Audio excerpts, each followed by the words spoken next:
now it's time for Michael Scott Unleashed. Hello, all you gluttons for punishment. Welcome back. This is Michael Scott Unleashed. Believe it or not, we are in show number 7. They haven't caught on to us yet. Yes, some have. Yeah. Yes, they have, and we're going to settle that with them too real fast. Of course, with me is the crew, Katie, Rains, and Cam Broham, playing the keyboard back there. Beedly weedly do. Hi, Cam. Good morning, everybody. Hey, I should let you know, folks, that come on in. We got a full house today. We got tons of people here waiting to be interviewed. Just grab a seat. The doctor will be with you in a second.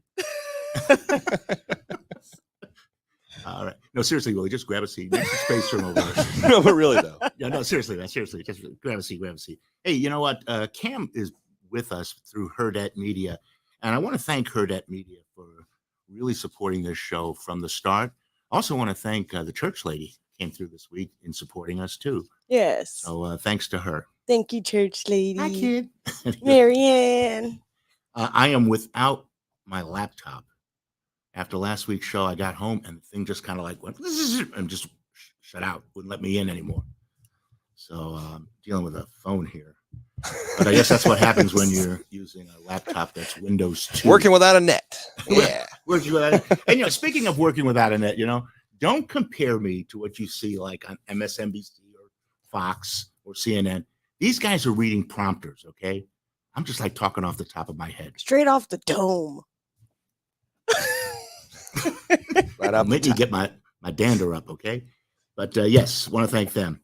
Couple of news stories here I want to run by. Senator Tim Scott, a black Republican. Let that sink in. Yes, he is the only black Republican senator in the Senate, and he has thrown his hat into the ring to run against Donald Trump and eventually hope to be president someday. One of our guests that's going to be joining us is Willie Barney from the Empowerment Network. I'm going to ask him what he thinks the future holds for this gentleman. But yeah, we'll talk about that. Also, Nebraska made national news this past weekend, or actually yesterday. The governor signed into effect a new abortion bill, 12 weeks, which, I mean, I guess you have to look at it for those who are pro-choice. It's better than what was originally offered, which was a 6-week. And a lot of women don't know they're pregnant by the 6 weeks. Am I correct? Is that? Yeah, there's some. I'm not asking you like you're an expert of being pregnant. I'm no expert or anything. Okay, you told me about that. Yeah. But no, yeah. So I do know that the ACLU though is going to challenge it. They said right after he signed it, we're going to go after it. So those are some interesting things we want to deal with. So what is the bill exactly? Because it was like 2 things combined into one. You know what? And this is like the third rail. In politics, you don't want to get into abortion when you talk about this. But there was also something. You know what? The folks from the health department will be able to fill us in a little bit more too. Yeah. We have the director of the Douglas County Health Department with us, and she's going to be telling us what a tough job it is to be in public health these days. You're a target on your back all the time. Yeah. So yeah, we'll be talking to them. Okay, so we'll get a little bit more insight on that. There was one story this weekend though that really floored me. You have certain people in your life that they've been in your life all the years that you're on the earth, and they seem invincible no matter how old they get. Well, NFL great and social activist Jim Brown passed away this past week. And we got some pictures of him in his playing days. This guy was a monster, man. He played 9 seasons, and he still has some of the highest scores and touchdowns for that little brief period of time. And Richard Pryor used to do a joke about him going, this is back in the days when there were no rules to really protect, players. And these white guys were like, making me look bad, man. Get down. They give you an elbow to the face while they have you down. So you figure he took this kind of beating and still passed up everybody. Fantastic. You know what? I never thought about that or knew that. So like black players back in the day, like once they were tackled, they were like kind of Oh bullied. yeah, on the it was ground like more? rugby back then. You know, you Wow. get someone down on the ground and you take a shot at him. Now There was no flag on the play. I mean, it still happens from time to time nowadays too. yeah, the Yeah. whole trick is to get around it. Yeah. get away. You Get gotta away be with it. sneaky on the bottom of the pile. You know. Now Oh. he quit the game, and in 1967, Muhammad Ali, the great Muhammad Ali, the greatest. We got pictures up here too. There was a summit in Cleveland. It's now called the Cleveland Summit, where athletes came out in support of Muhammad Ali because the government was not going to allow him to fight because he did not want to go to Vietnam. Oh yeah, In this I've heard of picture, that. take a look at this picture here. I love It him. is Kareem Abdul-Jabbar all the way to the right, then Jim Brown, Muhammad Ali, and then Bill Russell at the other end. Talk about a lineup of talent in 1967. These are all men prominent in their fields, and they've come out to support this other brother. So this is iconic photo. yeah, there, this huh? is the Jim Brown that I know because I wasn't really following football in the 60s as a kid, but my father was really getting into his activism, and I followed this going, oh man, totally cool. Mhm. Now, the thing that really made Jim Brown stand out for me was when he got busy with Raquel Welch. What's that about? This was the movie 100 Rifles. Uh-huh. Oh, Nine- got bit. Okay. Got busy. 1969. Look at these pictures. This is a 1969 movie with this half-naked black man. She was like the beauty of the day. Uh-huh. You know, she was the sex symbol. I mean, I give her credit for doing this movie. Okay? And they wind up in bed together. Doing it. I'm glad you brought your own sound effects, Michael. I wasn't ready for the bed squeaky noises. Neither was I. Cue the bed sound. Listen. So, Listen. Okay, you can take that down. I don't know what's coming up next, so take that down. I mean, it gets better. Okay. This This is from my private It's collection. out. It's out. Oh, Lord have mercy. But I had the opportunity to meet him in 1977. I was a new reporter, first reporter job, KVOA in Tucson, Arizona. And I was doing news and a little bit of sports. And they said, Jim Brown is going to be at some tennis tournament. Go down and get an interview with him. Mhm. So I was more interested in the social activism and the Raquel Welch story. But I meet this guy, and it's Tucson, Arizona, okay? It is scorching in the summer, fall, winter, spring. Yeah. It's hot. I go out there, and here's this brother. He's 6'2", in Tucson, wearing black tennis clothes. Black shirt, black pant, black shorts, black shoes, black socks. Like on purpose, he was Yeah, trying. yeah, that's his look. And you like, figure like on purpose. on purpose. No, he fell into the dryer and he's all Right. stuck to him. No, like I don't know. Some people want to sweat. Okay. Okay. That's what I meant by that. Not he got dressed on purpose that day. What? Stop. You're just making it worse. So I'm 6 foot. And at that time, I had another 4 inches of afro, okay? And I come up to this guy and talk about just an imposing figure, and he'd done Dirty Dozen too by then. How tall was he? He's 6'2". Just a little guy. So he had 2 inches on me, but I also had the afro, which kind of made me stand up to him. But I was only like about 170 pounds back then. So, hello, Mr. Brown. Nice to meet you, brother. And to be honest with you, I really don't remember what he said. I don't even remember what I asked him. I just remember I interviewed him. You were nervous? Yeah, because I was really new to the business. And all of a sudden it's like, go interview Jim Brown. Yeah. Oh, yes, I was floored. So, Jim Brown, thank you for being part of the fight. Thank you for the entertainment. And, just think, he and Raquel Welch died within like 6 months of each other. Oh, that is weird. Oh, let's tune into heaven, see what we hear. Oh gosh. I just do these for Ken. He only has one sound effect, luckily. Luckily. Yes. Right. Do you want to hear? No, I got no, another Oh sound no, effect. oh no, oh no. No. Moving on. All right. We are going to take our first break. When we come back, we're going to have Willie Barney. He's with the Empowerment Network, and they have made national news. Yeah. Pretty big stuff. That's what they've been doing over there. So let's take a break, and we'll be right back.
It's 10 years, right?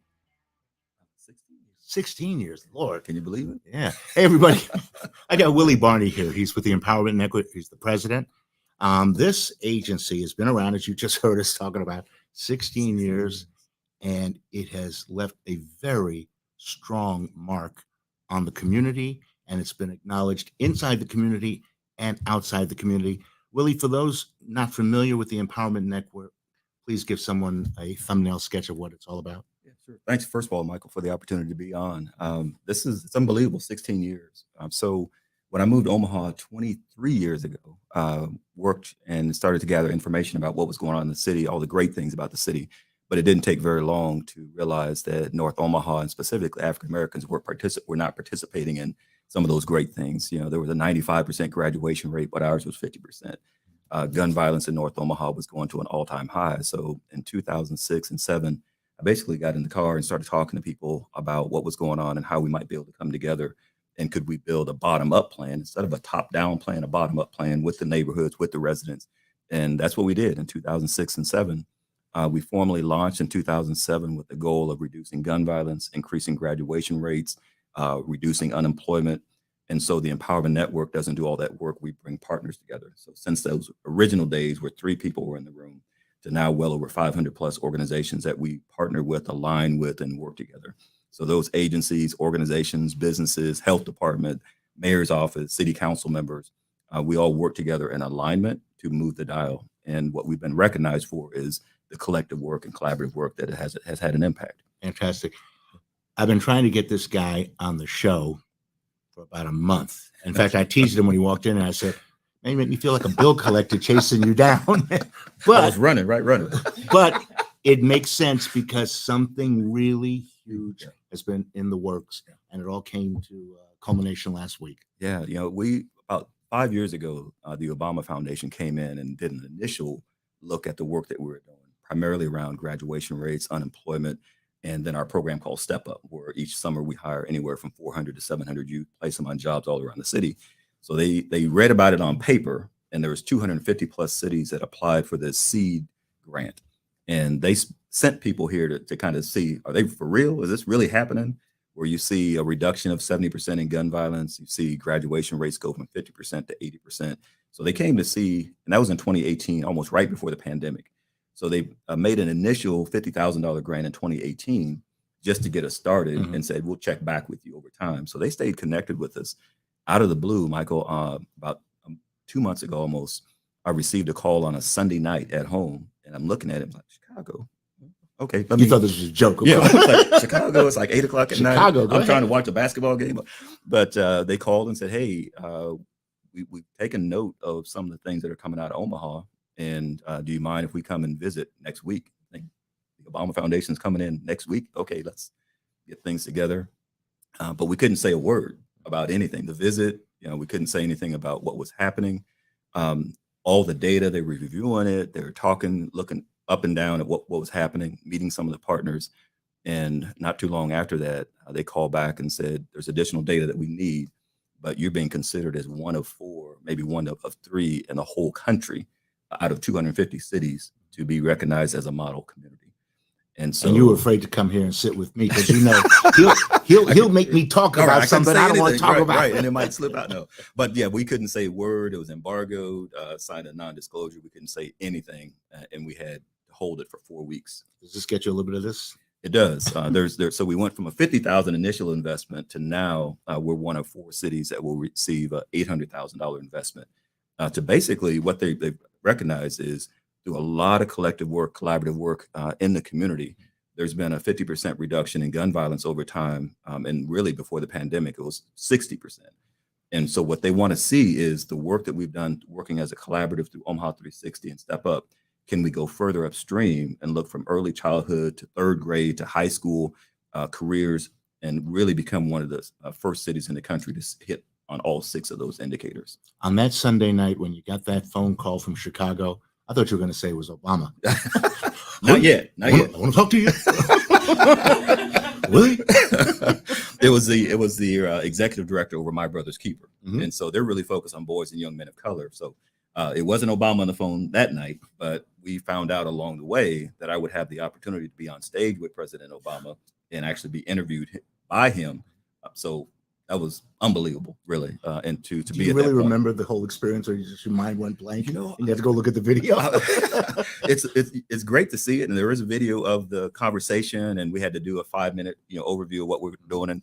But he is absolutely unbelievable. A lot of people don't know he came here in 2006 as a U.S. senator. Yeah, and I had an opportunity to meet him for the very first time, and you could just tell in his presence, amazing. He had just come off of the announcement at the Democratic convention, and we talked about no red America, no blue America, only the United States of America.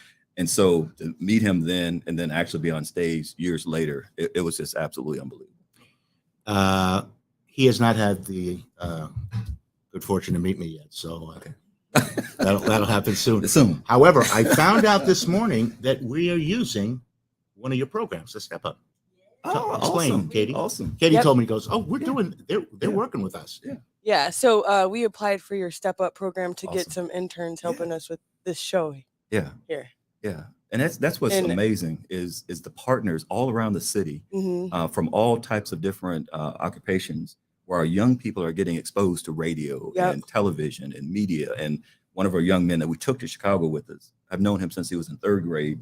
Then 100 Black Men mentored him in middle school. He got exposed to flying for the first time, decided he wanted to be a pilot, worked in Step Up when he was in high school. Now he's in UNO, and he's a 3.5 student studying aviation and wants to be a commercial pilot. Yeah. So it just shows you, when Omaha, you talk about what's the future of Omaha, when we work together like that across it. So 100 Black Men mentoring program, the schools, Step Up, UNO, aviation, even the police department giving him an opportunity to be an aviation student. All those different agencies and organizations, and a pathway that shows what's possible when we work together. Right. I love it. Yeah, that's huge. Would y'all happen to do y'all ever connect with Elevate?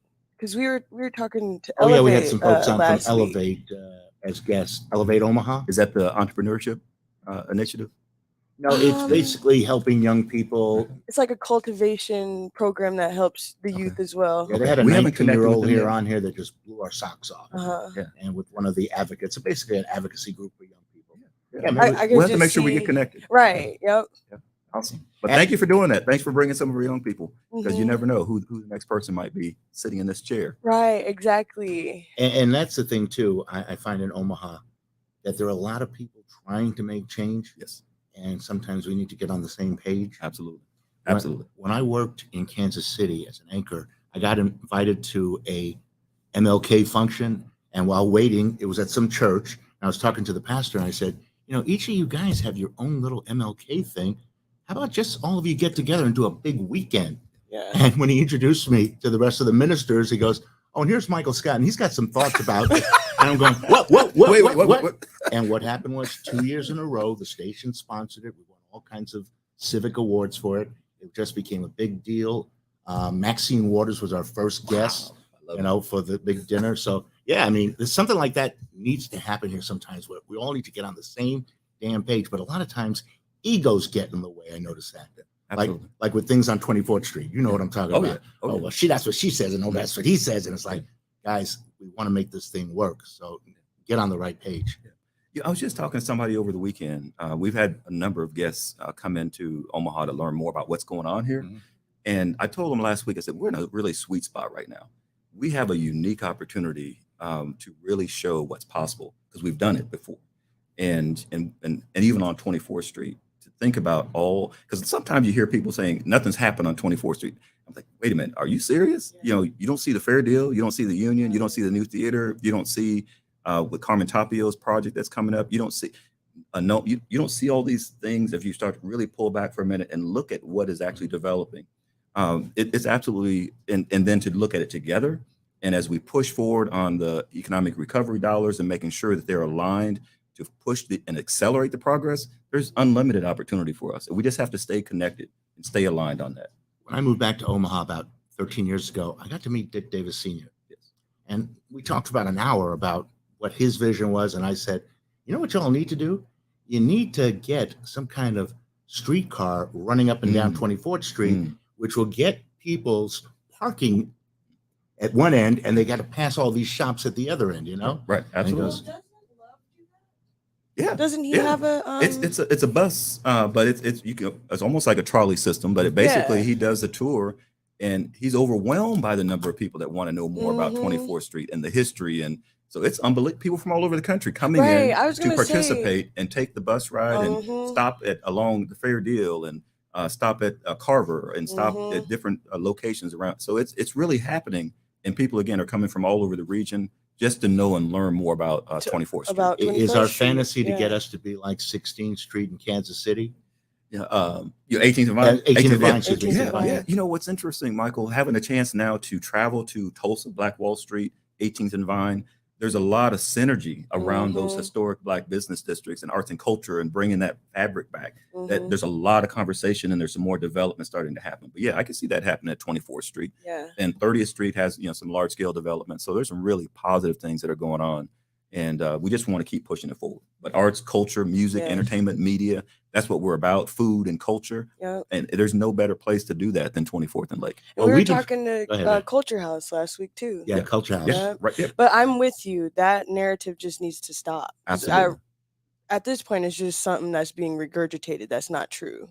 Yeah. You know. And we try to use this show as a way to introduce people to talent that's out there. We've invited entertainers to send us 3-minute clips. Yeah. Oh, that's awesome. Singing, dancing, comedians. You want me to send you one? I can sing. No, just kidding. Yeah. That's okay, but that's okay. Up and coming, Willie Barney. Your time is coming, Lil Willie. I'm gonna stay in my lane, right? I'll stay in my lane. Hey, so you've been here 23 years. Yes. You just got national recognition. Do you think there's a chance that you could have a street named after you here? Oh man. I'm gonna leave that alone. First of all, folks, we got into this conversation before the camera started rolling because I had talked to Terry Sanders, who's the Omaha Star, and said, she's the publisher, and I said, hey, I'm on the board. When do I get a street named after me? She goes, you weren't born here. You can't have a street named after you. But somebody in the panel just made me aware that Gail Sayers wasn't born here. Who was the other one you said? And Bob Boozer wasn't born here. And they have streets named after them. Bob Boozer You're eligible. Boulevard. You're eligible. You're eligible. Well, no, actually, Which you'll, one at work? you'll Let's probably work get on one before I do. And I'm older than you. That's what the scary part is. You'll be on my grave going, hey, they finally gave you one. Any final thoughts you want to share with me before we leave? Anything about the future? Biggest thing I would say is of these conversations quite a bit about what we're saying. Can people work together? People have been working together and coming together and moving. Otherwise, we wouldn't see some of the things that are happening now. And definitely want to recognize that people that are on the ground every day, working day in, day out, sometimes 24/7 to help move not only North Omaha, but the whole city forward. And so I would just appeal to people that are out there that say it can't be done and we can't do this. The possibilities, matter of fact, coming up, we have Magic Johnson coming in. I know. Come on, right? And I said to Tim Clark, is there any chance I could get an interview with him? Let's see if we can work on something. It's very tight. It's very tight. I know. And you know what? And I will come to him. Yeah. He doesn't need to come to me. I will Yeah. come to him if necessary. Yeah, he's usually pretty reserved about the media when he comes in, but we just talked last night with one of the people that's helping to organize and bring him here. But with that, there's 15 to 20 cities that are coming into Omaha to learn about what's happening in Omaha. Sometimes that is with this event. From Tulsa to Atlanta, people from New Orleans, from Denver, Chicago, all across the country are coming to learn more about the 360 work partnership that's going on for the last 15, 16 years between city, county, state, community-based organizations working together. And sometimes people in Omaha don't realize that people across the country are paying attention.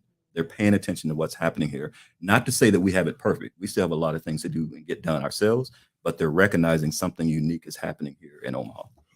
It's really tough. Where did you come from when you came here? Originally from Mississippi. Always let people know I'm from Highway 438 in rural Mississippi, but I was in Davenport, Iowa before I came here. It's so funny because you're talking about things are happening in Omaha.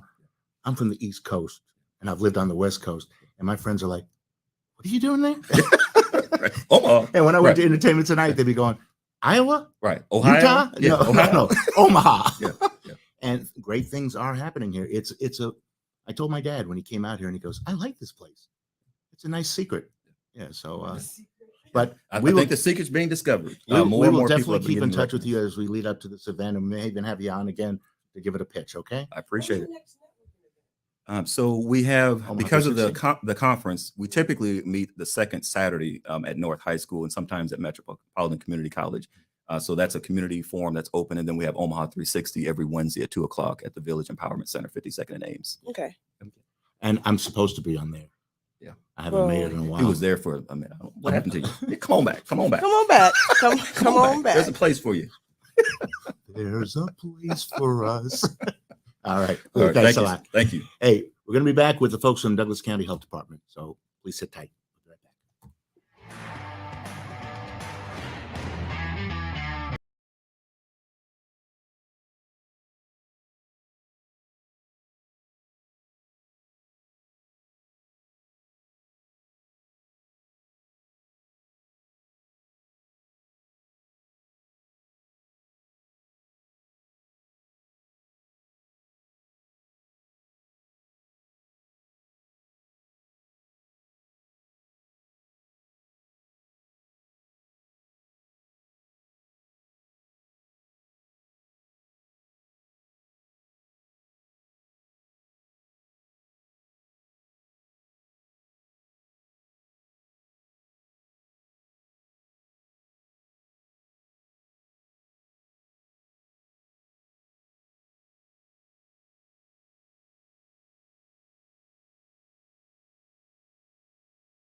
Hey, we're back with the folks from the Douglas County Health Department. I want you to know I'm so glad that I was able to get you, the director, here.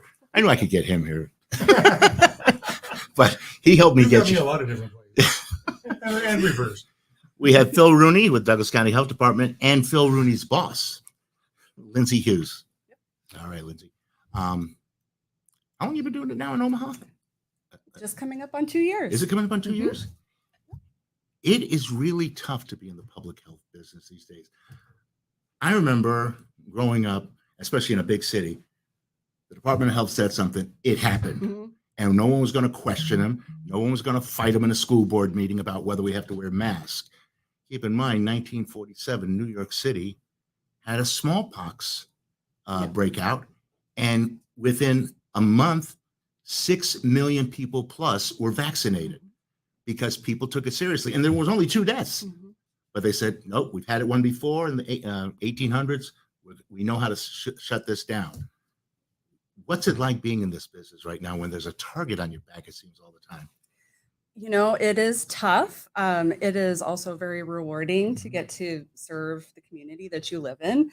But yeah, certainly there are days that are much harder than others. And, you know, things have changed so quickly just in the 22 years I've been in public health. I mean, even 22 years ago, social media was not a thing. That's right. You know, we had internet, but it wasn't used the same way it's used now. You know, that it was just a really different environment, and things have changed just so much. And I think that's one of the biggest challenges in public health that we face is just the rate of change, not just in changes in medical practice, but in how our population gets information and how they learn. And it's just different. And we are flexible, so we're learning to adapt and get better and try and get our work done within kind of what we have. This guy sitting next to you, he's become the king of social media. This morning, I'm listening to the Surgeon General saying that 95% of our young people are on social media. And this is something that's only been around 20 years. And how it's influencing these kids here on where they get their information or misinformation from. It must be daunting having to deal with this on a daily basis to check and balance everything. Yeah, you have to make sure that you see what's trending every day when you go in, and you know, there are rules of once a piece of misinformation gets out, you have to counter that 3 times with the facts to hopefully get through and turn their thoughts around. But I've been 16 years next month will be how long I've been to the health department, and it wasn't even a rumor of anything we were discussing using when I got there. Has it been 16 years? Now, some of you may know Phil Rooney from his radio days here. What was it, KFAB? I ran the newsroom at KFAB for a while after working my way up through that, and then left to work, do what I do at the health department for Bob Armstrong at the Omaha Housing Authority, which is a wonderful, life-changing experience in many ways. Went back into news radio for a while, then to the Associated Press and daily newspaper. I would love to have this job. If he leaves, I'd like to put my name up for this. Sounds great. What do you see? I've been hearing a lot about and reading a lot about inequity in healthcare when it comes to death rates in one population compared to another. People of color seem to be on the short end of the stick with this. Yes. How do you counter something like that? What a great question. Phil gave it to me. Yeah, thanks, Phil. It's a good one. You know, I'd love to kind of go back to something your previous guest said. Go for it. It really takes a community to change the community. It's not just the Department of Health that's addressing it. It is hundreds of other organizations that we are all coming together and agreeing that there's a problem, first of all, and that the change needs to happen. Now, inside the health department, something that we've done, and this was in response to the declaration that our County Board of Health made several years ago, declaring racism as a public health issue. We actually stood up. First of all, it was just an office of health equity, and it was a couple of people that we brought in to really focus on how the health department does business and making sure that health equity is something that we are considering. That has now grown, and we've actually stood that up as an entire division within the health department. So really, the thought behind that is that, we don't ever want health equity to be like this box that gets checked and we did our DEI work this week and move on. We really want to take it seriously and make sure that that work is being embedded into everything that we do. So we have a whole division now. And we are working with partners in the community to listen and find out, what are the needs that are out there? What are the gaps that exist? And how can we promote the work that's already happening? How can we support the work that's happening? And is there something more that we can do to help? And then internally, we're also doing things like looking at our policies, looking at how our programs are conducted, and making sure that there's a health equity lens that's applied to all of that. So for instance, we review infant deaths, and fetal and infant deaths within the community through a program called Fetal Infant Mortality Review. And this is kind of a collaborative team that comes together and they review basically the factors that may have been present that would have led to a death occurring in a fetus or an infant. And they kind of figure out, okay, well, what were the top 3 potential causes? And in that, making sure that we are looking at those social determinants of health that could have resulted in it. So, are we seeing trends that poverty was present in each of those deaths, or domestic abuse, or what have you? There are many, many factors that we look at, and looking at that data not just as a whole, but also breaking that down by different population subgroups. So one of the things that we will look at is that breakdown by race and ethnicity. And if you look at infant mortality broken down by race and ethnicity, on the surface, it looks like, okay, we're holding steady in general in the community in terms of fetal and infant mortality. But when you break that down, you'll find that the Black community is experiencing infant deaths at twice the rate that everybody else is. So twice, yes. So and this is, and yep. it's also Black people of means also. Absolutely. Yeah. Absolutely. They have found in studies that, socioeconomic status does not matter as much as the racial component. And I get asked frequently, well, why is that? What, and I'll be honest, back when I went to nursing school, which now seems like it was like 1.5 million years ago, we were taught, well, there are genetic differences that could lead to that. So I was in that environment where we were taught that. We had a doctor who was in town recently talking about some of the fetal and infant mortality review, a doctor, and humans are 99.9% identical genetically. Yep. So it's not genetics. What's the other explanation? It's racism. You know what? It's so funny. You don't think about something till someone mentions it. When I first moved to town in the 80s, I had bone spurs. Mm-hmm. And I went to, I'm not going to name his name, but a podiatrist, and they said, we're going to shave him down. Mm-hmm. And I was back like 2 months later, and they said, oh, I guess they're going back. We're going to shave him down again. And I came back a third time, and they actually said, well, maybe they grow back with Black people. Oh my gosh. Wow. And I looked at the x-ray he was holding in his hand. And I said, first of all, this is an x-ray from 2 visits ago. I'm out of here. Wait a minute. Yeah. So they had your records wrong for one. Yeah, they They're had the looking records at the wrong, and they thing. were incompetent. And I went to an orthopedic surgeon, and he said, you're lucky you're walking.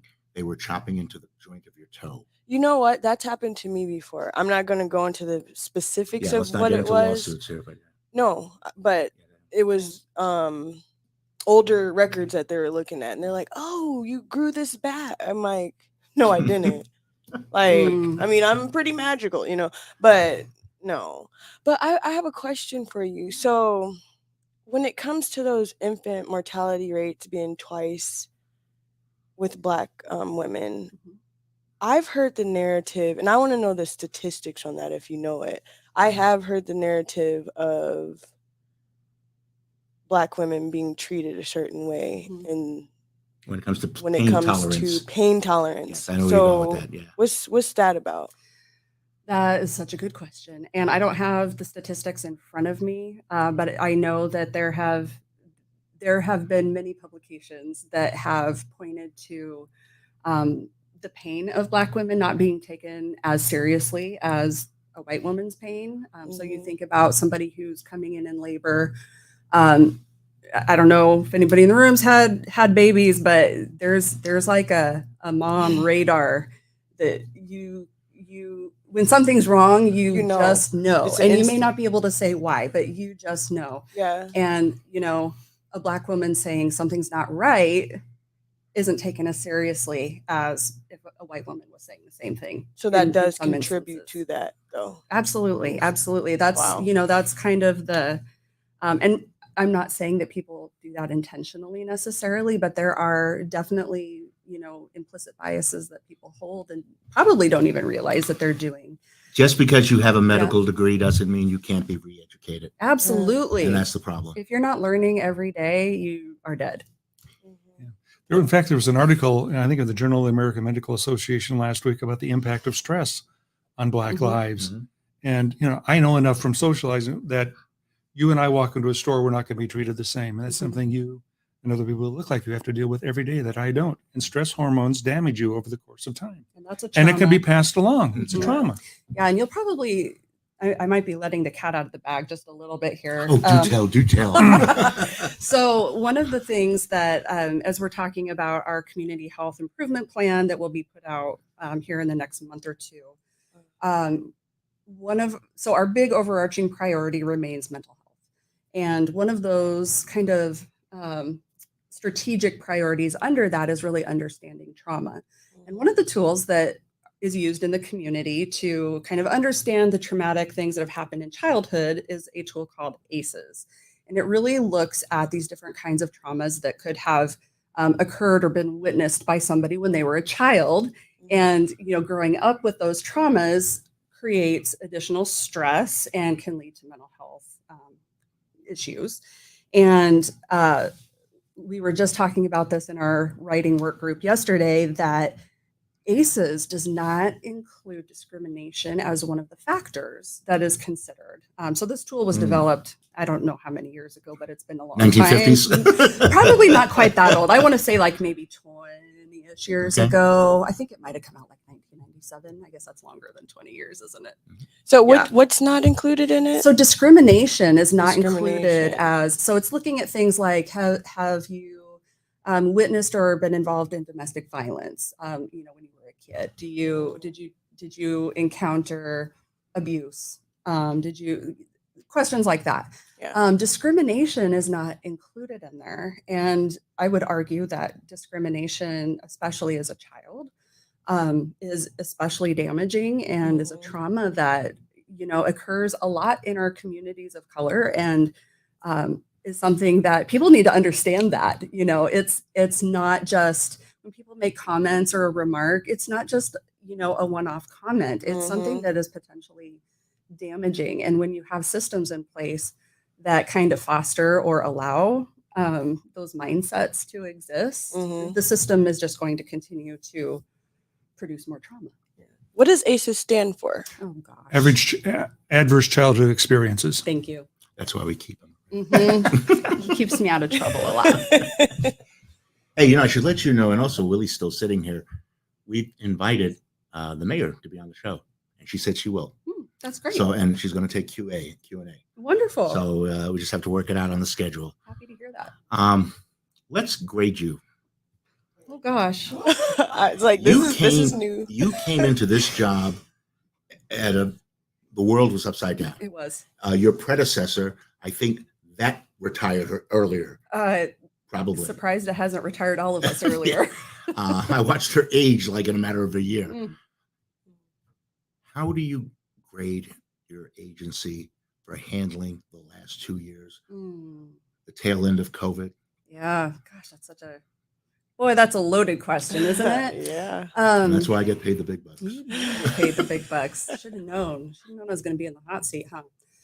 Okay, so as far as COVID response goes, I would say that our community has done, please don't come after me, probably a solid B. Okay. I think we fared better than some places. I would give it that. Absolutely. And I absolutely credit my predecessor. And we have had a number of retirements that have occurred over the past couple of years. And, they were were the boots on the ground. They were the ones doing the work. And so this was kind of an unwinnable situation. You know, we had plans in place that were kind of thrown out the window by a lot of federal agencies, and we were building the airplane as we were flying it. Yes.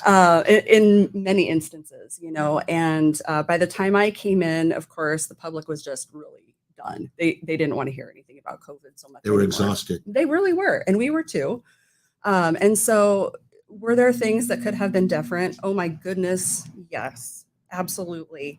But the people in this agency and what they sacrificed to really keep the community alive, to keep things moving, just is incredible. And I cannot give them enough just love and respect for everything that they've done over the past few years. They're incredible people. Outside of a few speed bumps, I think that your relationship with the city went very well.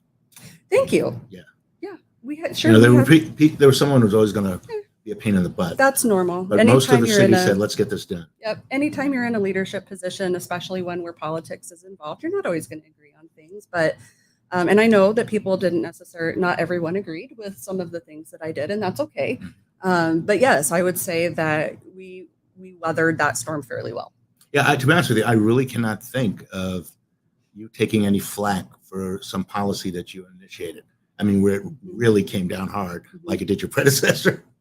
I certainly got some. I would say, you know, there was a lawsuit involved. There was certainly I had some nasty emails and things like that. But overall, you know, I think everybody, in terms of our leadership in the community, everybody wanted the same thing. We didn't always agree on how to get there, but we all wanted the same thing. And at the end of the day, we did what we could to protect the people who live here. Yeah, I had more hair when this whole thing started out. So did I.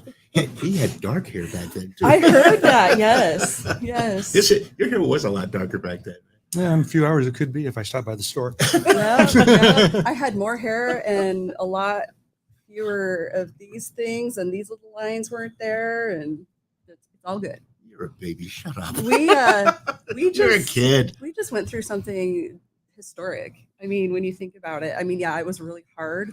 And this is probably just, you know, hindsight is 2020, but we just went through something that kids are going to be learning about in their history books, or however. Do they use Depends books if you're anymore? in Florida. Well, Yeah.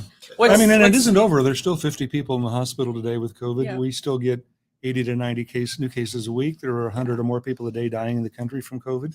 it's So not gone. it's not I'm all- glad you're making that clear. Yeah, I mean, it's not. Did you just say I don't- 100 a day? in the Nationwide. United States. And nationwide. A day though. Yeah, a day. So it's But a lot of them definitely had still out there. pre-existing conditions going in, right? But that's the case of most people who die from a communicable disease. It's you have these things you can manage. This comes along, affects you, and it's too much. Yeah. You know, the flu still kills people and puts them in the hospital after all these years. About Not as 36 many, but we had, 36,000 a year. Yeah, we had 15, 16 flu deaths in the county during the past flu season. We set a record for over 7,000 cases during the flu season, biggest flu season in the past decade. Oh. You know, you said it's the word historic. Mhm. And again, you have to be a student of history Mhm. because, you know, we talked about 1947 Yeah, smallpox absolutely, yeah. outbreak.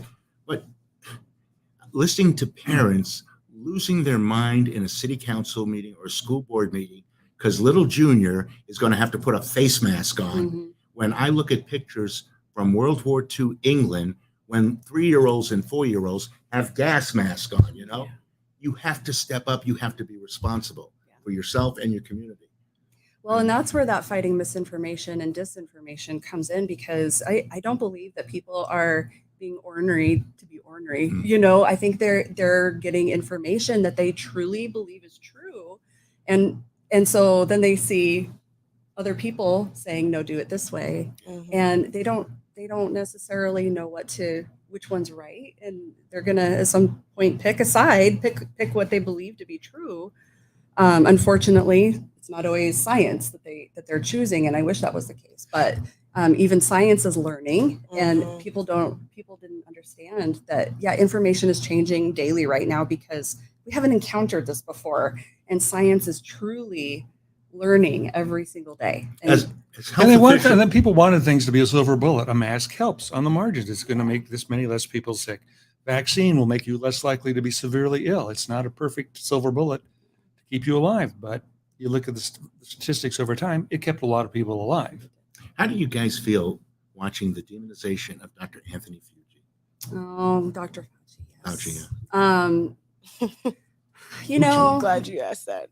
anytime you see somebody in the public eye that's kind of getting all of this, you have to think you're only seeing a tiny sliver of what's actually happening or what they went through. And so it's really hard to say. The squeaky wheel gets the oil. You hear the bad mouthers. You don't hear the rest of the community going, thank you, doctor. That's exactly right. You know, you see the tip of the iceberg, but when you look under the surface, there's so much going on. There are so many decisions that had to be made, and some of them probably felt impossible. You know, I think did he have political pressure? Absolutely. I'm a local health department director, and I have political pressure at times. That's part of the job, and it's something that That's why it's called public health. right. You know, it's so hard to it's hard for people to understand that what you're seeing is just like a little bit about what's actually happening, and there's all of this other stuff happening, and you don't know what led them to make, you know, some of the decisions that they did, or what pressures were there. And so, you know, A lot of I it think was he did the best he could. Fake news. Lots of fake news. Oh my gosh.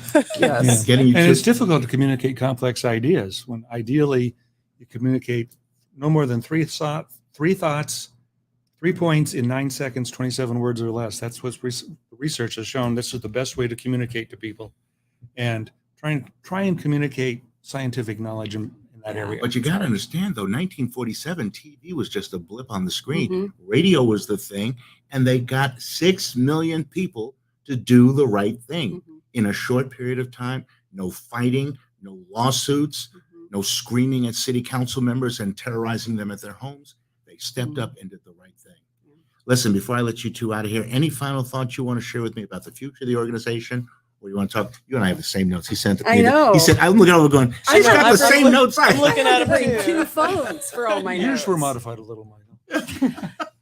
You know what? I have a lot of hope, and I'm just really excited for the future because we have a fantastic community here, and people want to partner, people want to collaborate, people want to come together, and you don't always get that. And so I am so excited about where we're going with public health in this community. We have great medical system partners.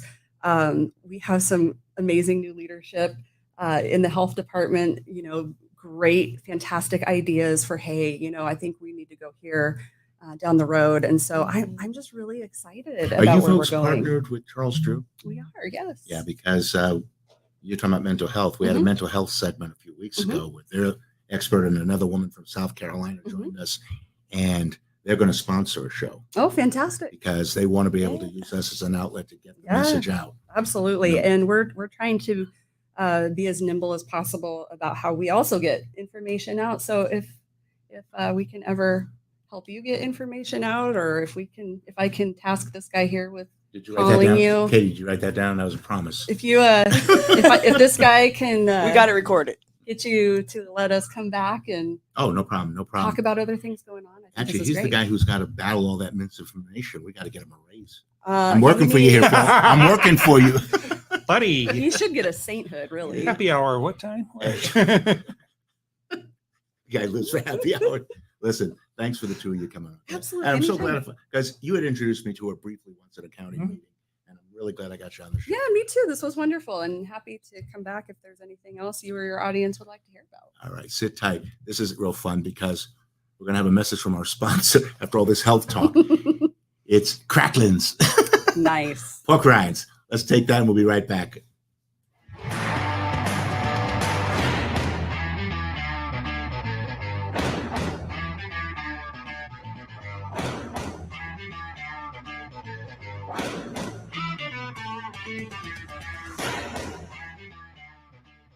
Hi, everybody. Michael Scott here. And with me is one of our new sponsors, John Turner. I call him the king of cracklins. He is selling cracklins, pork rinds for those of you uninitiated. Tell us about it. Well, it's a excellent little product. People really like them. They do a nice job in the production of them, and the price is competitive, and it goes great with your favorite beverage. John, Your favorite beverage. help me out here, though. For like 40 plus years, I knew you as a photojournalist, and I Right. come back to town, and you're like the king of cracklins. What made you get into Well, this? you know, like any business, you have peaks and valleys, and when we would have a valley in the business, then we would sell cracklins to put our ends together. And during the COVID, when people didn't really want to interface, then we were able to put them into stores, get them in the stores, because people still had to eat, even though they had COVID. Excellent. And so it's an excellent product. It's a tasty product. People really like them. And people we're seem all to over- like it we're all more than over- pork rinds Oh, because because the fat's on here still. Yeah, the fat's on here, and they got a crunchy taste, and they're very, very tasty. All right. Hey, it's called Cracklins. It's in your local stores. Right. Just to let you know, what started out as a little hobby for him now turned into 250 cases of cracklin a month. John Turner, thanks for supporting the show, and thanks for being on with us.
Business. And Katie is a perfect example of that too. And Katie, you want to take us into it? Yeah, so we got Tyi Hakeem in the building. Nice to have Hello. you. Tyi Qualities. Tranquilities. Tranquilities. Yep. Tranquilities is her business. Health and wellness, type of business, but however, it's more of like your body products Yeah. and things like that. And then we have Liliana Hill with us today. This is our model today that you'll be doing a few demonstrations on. Absolutely. I work with Lily as well. She'll actually be graduating today, so congratulations on that. So excited. From North High School. So, yeah, I'll have you tell us about All right. Yes. what yes, you got yes. going on and all that exciting stuff, All and right. then dig into these demonstrations. Absolutely. All right. Well, thank you guys for having me on the show. And I'm so glad that we're here doing the health segment. It is, what is it? Health is for this month. And so I'm glad that we're here. Basically, Tyi is a natural brand of hair and body products. And it's geared for moisture. It's geared for cleansing. It's geared for just sensual satisfaction. Mhm. And so, so we're gonna Lily do. was talking- ooh, it smells Yeah. good. So we're gonna do some demonstrations today. So what I brought today is the Scalp and Body Oil by Tyi, and we're going to do Scalp Fresh. It's wonderful that you have a protective style, because these two products here are geared towards protective styles. So we know that with protective styles, you're not going to be washing your hair often. So you want something that's also going to be very, it's going to be cleansing, it's going to be gentle, and it's going to leave a wonderful scent.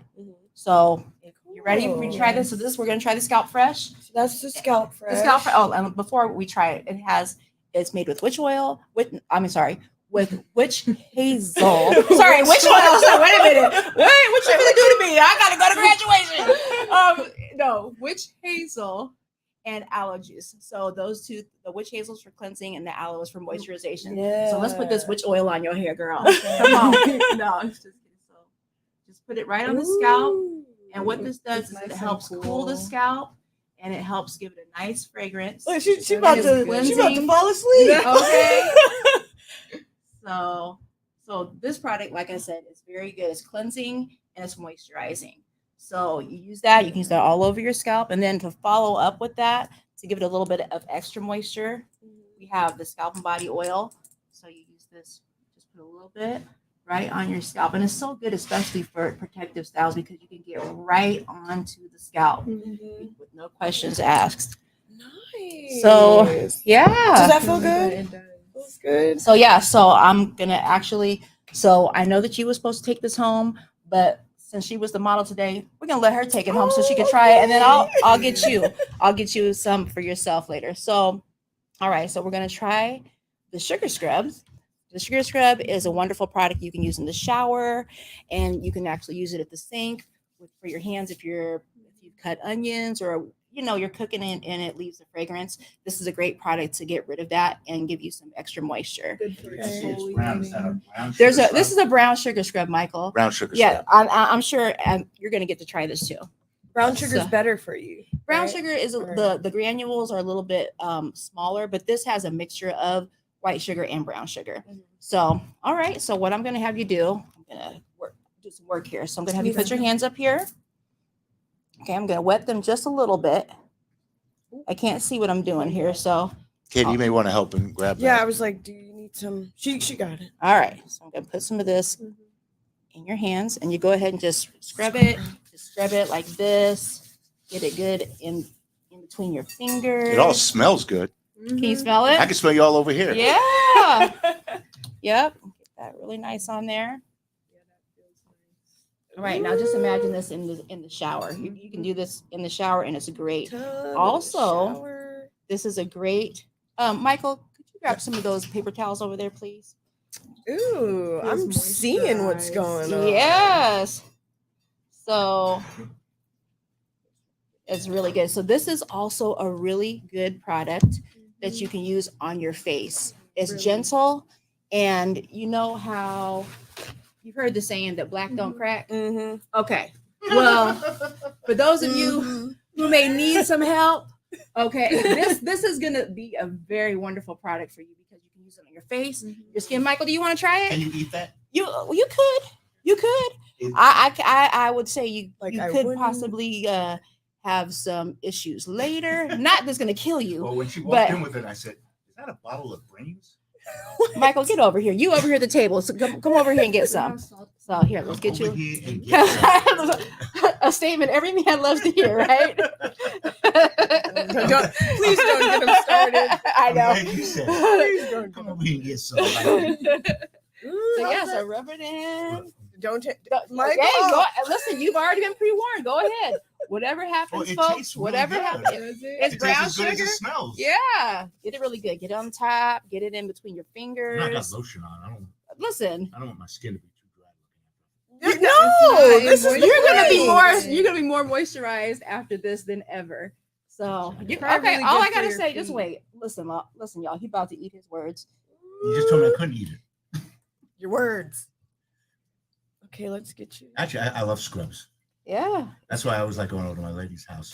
I use her stuff. Well, listen, you're gonna want to get some of this so you can stop using her stuff. Because trust me, she don't want you using her stuff. Every woman complains about their husband using up all their stuff.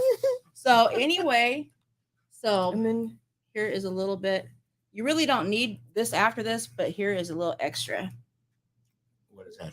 This is Like yogurt this or is something. hair and body butter. So this is a dual product. You can use this for your hair, and then you can use it for your body. So it's body butter? It's hair and body Hair butter. and body butter? Yes. So natural products, natural ingredients. The ingredients are right here. Aloe juice, canola oil, olive oil, coconut, castor oil, emulsifying wax, beeswax. oh, that smells so good. Listen. Uh, It is a wonderful product. And I'm not just saying that because I make it, because honestly, I've been making soft my hands. Oh my goodness, girl! She's like, I'm not washing my hands till graduation. Listen, so how you feel, Michael? Oh, it feels good. It feels- I feel really slippery. Yeah. It'll Slippery. get it'll absorb. It'll absorb. So yep. Oh, and earlier I was gonna ask about your scalp oil. Does that absorb Yes. like into? Yep. Okay. Yep, it sure does. And you can use this Nice. also for your scalp and for your body. Mm-hmm. So the good thing about my products is that a lot of them are dual purpose. So you can use them for your hair and your body. That's good. So Okay. And then I'm gonna ask you, where can we order and get this from? okay, I do. I know it's coming soon. Yep, Ivy. yep. I have a website, tyiquilities.com, and that's TyiQuilities. I know it's a lot, Yeah. but also very exciting news. Tyiquilities is going to be in Hy-Vee along with 7 other beautiful Black-owned businesses How for did you women. work that deal out? Well- major Hey, grocery chain. Listen, it's not about what you know; it's about who you know. Yes. My girl Sherry Moore, who she has Valencia's daughter, and so she is also a product line that makes that makes body products. She Is this Steve Moore's wife? Yes. Oh, I didn't know you guys were partnering. Okay. Yeah. So she is so gracious that she saw other women of color that are out here doing their thing, right? At these at the vendor shows. And she was like, she wanted to share her blessing with others.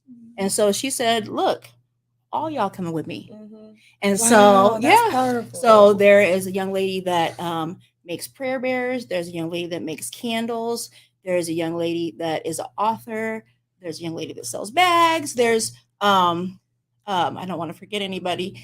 The last time I saw you was at the Jet Awards. Yes. And I saw her there. Yes. And she also said, when are you going to get me on your show? There you go. So So- she's gonna be on here next. She's Yeah. gonna be on here soon. So yeah, so that was just a wonderful blessing. And June 11th. That's the launch. That is the launch. That's the ribbon cutting. We're going to be at Hy-Vee on Fort Street. And then coming after that in July 2nd, we're going to, Michael's over Well, here you know eating what? It's good on your lips. it. Yeah, too. there you go. It's good on your lips. He's trying it Yeah, everywhere. he's trying, exactly. No, You're like, I ain't trying everywhere. This is multi-purpose. Anyway, okay. Let me. I am back. So July 2nd, we're going to be at the Cass Street Hy-Vee. So there's going to be another grand opening for that. So please, definitely, first things first, though, come out to the one June 11th. So at the Fort Street, and that is going to start at 12:30, and that's going to go until 2 p.m. So after you get out of church, you know, people like to go to the store after they get out of church. So come on over to Hy-Vee on 4th Street and get some Tyi and look at all the other great products available. Because you need it. Because you need it in your life. You okay. do. Do they need it? she's like, this ain't no cap. No cap. So, but, oh my gosh, this is just amazing. I'm very excited for you. Thank that you. got this opportunity, along with how she did that. Yeah, absolutely. Brought along, you know, all the other women. Is it all women of color? Yes, all women of color. Wow. Yeah. So, like, will you have like your own section, like a design section? We're gonna have our own section to begin with, and then after the first 90 days to see how everything goes, then we'll be able to be put actually Product on the placement shelves, yeah, like with the other inventory. Any local media like Omaha World Herald or any of the 3 TV stations doing anything on it? I think we're trying to get the Omaha Star involved with the paper, and I don't know about what's going on with the media. We have some people that are working on that, but if you have some ideas, we should be there live. Yeah, we can be. I don't know. Absolutely. Is it going to be a little bit of this? We'll see. We'll see. And I don't mean any lotion. I mean, yeah, plenty. Yeah, no, we can definitely talk about that. Okay. Okay. Well, again, it was very nice to have you. Thank you. And I'm finally. Hey, someone just came up. Anita Rodriguez says Tyi products are all wonderful products. I love the sugar scrubs, hair butters, and lotions. Thank you, Anita. Love yes, it. Anita is always supporting, and I appreciate that so much. And then your mom, Lily, my baby. She's up there watching. Nice. Go Tyi. Somebody else said that. Thank you. Now that's your mom? Whose mom is that? I don't know. No, that's somebody just saying Definitely go not my Tyi. Jay LaShawn. Because that's a mom? Yeah, that is the young lady that has the candles. Okay. Jay's Fantasy Candles. She's going to be one of the people at Hy-Vee as well. Nice. Very talented, very good. And then let's put Sheena up. There she goes. See? Oh, that's mom. Is that mom? Yeah. She's like, there go my baby. Oh wait, whose mom is that now? Oh, it's your mom. Yeah, not mine. Because I was going, your mom looks really young. My mom does look young. Probably not that young. Yeah. So, oh my gosh.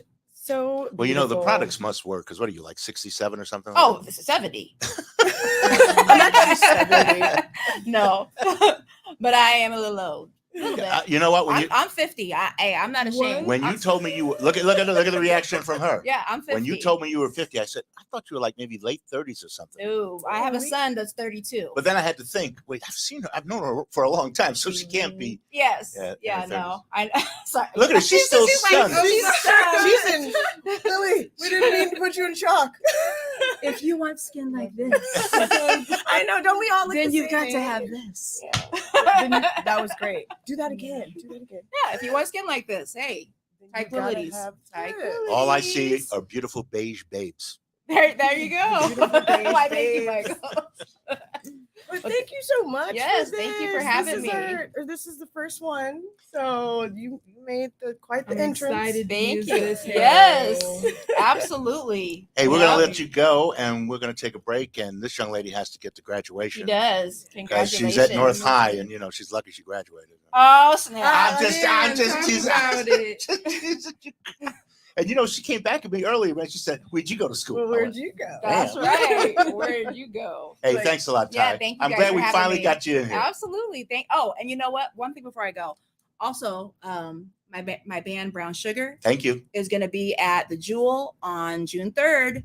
So come on out. It's going to be, get your tickets because from what I've heard, the buzz is going to be amazing. It's going to be a packed house. So get your tickets, the Jewel Omaha for June 3rd. So yeah, come on out, check us out. Make sure you send us a note as it's coming up so we can give it a plug on the air. Okay? I sure will. All right, terrific. Thank you guys. We'll be right back to wrap this puppy up.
Welcome back, everybody. Time for some odds and ends before we get out of here. On a personal note, I am trying to find Ruben Martinez. He Wait a minute. What's going on? He used to be my trainer back in the 90s. His wife's name was Jody at the time, and then he was working at South High. And he was funny, my trainer, because he'd go, Michael, you have the physicality, but you eat like shit. Oh, wow. So I'd really like to try to find him. Last I heard, he was at South High. I've been back 13 years and I've not been able to track him down. If you know where he is, give me a shout out at Michael Scott Unleashed. What's his name again? Ruben Martinez. Ruben Martinez. You never tried to Google him? Yeah. But I'm not sure if it's Ruben, R-E-U or R-U-B, or maybe some Spanish spelling I don't know about. Huh. We'll try to find him. We'll try to hunt him down. Also, this is something special. I keep teasing Katie that she's young. Well, she's getting old. She's got a birthday this week. What are you going to be, 34? Hey. Am I not supposed to tell it? Well, you said it now. Oh, you going to be coy? I'll be 34. 34 on the 28th? Yes. What's today, the 23rd? Oh, so is that what this pool party is this weekend? Are you coming? I'm not getting in the pool. You could still come. Because, my old man flaps are all over the place. And everything. Are you coming? Yes. We talked about it. We said, you bringing Marianne? Yeah, we'll bring Marianne. All right. But you know what? There's a problem. She can't wear shorts, though, right now. Because she's got all these bruises on her legs. And I told her last week, I said, listen, if we go out, I need to get a T-shirt that says, I didn't touch her. I didn't do it. I didn't do it. She's just been running it, doing her own lawn mowing and stuff like that. Oh, she's out in the yard. So you got a birthday coming up. That's fantastic. All right. Did we touch on everything we wanted to talk about? Oh, no, we did not. I want to remind you folks that on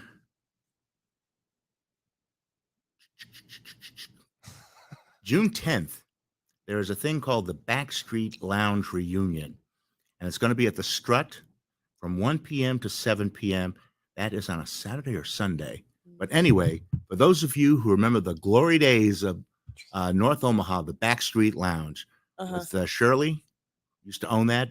You're too young. You weren't even in bars back then. I don't know. But yeah, they're going to give her credit. Shirley passed away a couple of years ago. I'm not sure if it may have been COVID related, but we're going to go down memory lane and remember the good old times at the Backstreet Lounge. And the Backstreet Lounge no longer exists, so it's going to be at the Strut, which is 5402 North 90th Street. As you heard us say earlier in the show, we are always soliciting talent. Yeah. Comedians, singers, bands. Oh, before we get to that, you want to talk about that book? Yeah, I just want to give a quick shout out to Bart again. He was on the show a few years. Well, you are aging fast. He was on the show a few weeks ago, and he gifted me his book. He sent it to me, so thank you, Bart. And again, you guys could check out his book at All My Clothes Were White. It's a book about his mom passing, and I've looked at a couple of passages of it. It's a real touching piece. Yeah, it's a great love story for a son to give to his mom. Right. So And thank you, Bart. Thank you. And again, the big thing was Bart used to be a student of mine. All right, we're wrapping it up here. Yeah. We got a music video that we want to go out on. Yes, we do. But he's also in the queue, and he just wants to say a quick word real fast. It's artist Trion. They will be touring with Earth, Wind, and Fire coming up. And I have the pleasure of helping him out just like I help you. Okay. In the capacities of what he needs for the tour. So yeah, there he is. All right. Well, all right. Hey, everybody. Hey, Michael. No, that's him live. Oh. He's right there. I will have to say I've been laughing the entire time watching this Yeah, I don't show. have to This has say. been this is incredible. So it's a pleasure to be on. Yeah. So he just said he's been laughing the entire time. Well, I'm and- glad. I'm here to entertain you, my friend. That is my job in life. Oh man. Hey, you know what? We were listening before the show at your James Brown rendition. I'm thinking of using it for the show. Get up. Oh, Get on up. Get up now. Get on up. All right. please. And until next time, you take care of one another. And lose your farm. Stay on seed. I like sink the seed. You got to have feeling. Show your ball. Get it together. Right on that. Get up. You don't know. Get on up, y'all. You don't know. Stay on seed. You don't know. I like I said, seed. You don't know. Get up. You don't know. Get on. You don't know. Stay on seed. You don't know. I like I said, seed. You don't know. Wait a minute. Got to have the feeling. Show you get. You give me.